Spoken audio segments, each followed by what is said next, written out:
গাজীপুরের কালিয়াকৈর উপজেলার সখীপুর রতনপুর রেললাইন সংলগ্ন মাঠে খেলতে গিয়ে মিরাজুল ইসলাম নামে ৬ বছরের একটি শিশু নিখোঁজ হয়েছে। মিরাজ সিরাজগঞ্জ সদর উপজেলার শিয়ালকোল ইউনিয়নের রঘুনাথপুর গ্রামের রাশেদুল ইসলামের ছেলে। নিখোঁজের ১৪ দিন পার হয়ে গেলেও এখনও উদ্ধার করতে পারেনি পুলিশ। পরিবারের সদস্যরা চরম উদ্বেগ আর উৎকণ্ঠার মধ্যে দিন পার করছেন। পরিবারের পক্ষ থেকে স্থানীয় থানায় সাধারণ ডায়েরি করা হয়েছে। পুলিশ জানিয়েছে বিষয়টি তদন্তাধীন রয়েছে এবং বিভিন্ন স্থানে তল্লাশি করা হচ্ছে। পাশাপাশি প্রযুক্তির সহায়তায় নিখোঁজের সম্ভাব্য অবস্থান শনাক্তের চেষ্টা চলছে। এদিকে পরিবারের সদস্যরা দ্রুত প্রিয়জনকে ফিরে পাওয়ার আকুতি জানিয়েছেন। আমি গার্মেন্টসে চাকরি করি।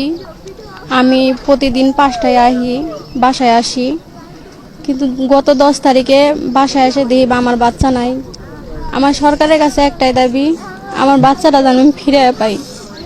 আমার সরকারের কাছে দাবি, আমার বাচ্চা যেন খুঁজে দেয় আমারে।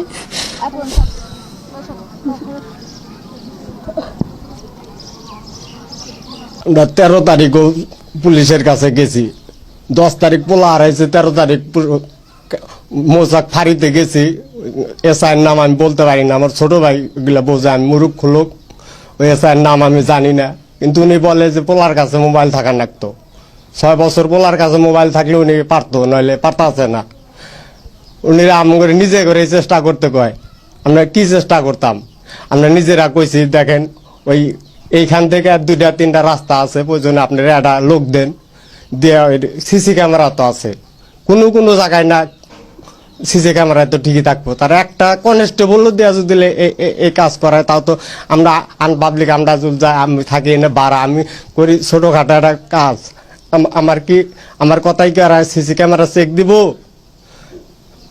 আর তারা প্রশাসনের লোক হয় যদি এটা না করে, আমাদের চেষ্টা করবা কয়, তাহলে তাগর হাতে চুরি করবার কই।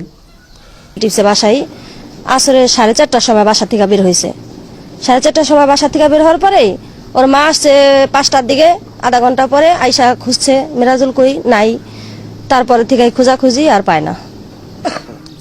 সন্তানটা হারাইছে, মার মন এখন যদি কোনো মানুষ পায়ে থাকে, যদি দিয়ে দিত, টাকা পয়সার বিনিময়ে যদি দেয়, তাও সন্তানটা দিয়ে দেয়। তাও মা বাপ অনেক গরিব মানুষ, চাকরি বাকরি করে খায়, বাপটাও গরিব, মাও গরিব, পাইলে দিয়ে দিতে। যদি এইখান থেকে নিয়ে থাকে তাহলে এখানেই দিয়ে যাক, যেখান থেকে নিচে এখানে দিয়ে যাক। তাহলে তার যদি ফোনে যোগাযোগ করতে পারে, ফোনে যোগাযোগ করে তার টাকাটা পৌঁছায় দেওয়া, তার সন্তানটা দিয়ে দিক। আমাদের শেষে সে সবসময় বিকালে মাদ্রাসা শেষে এসে আমাদের সাথে খেলাধুলা করত।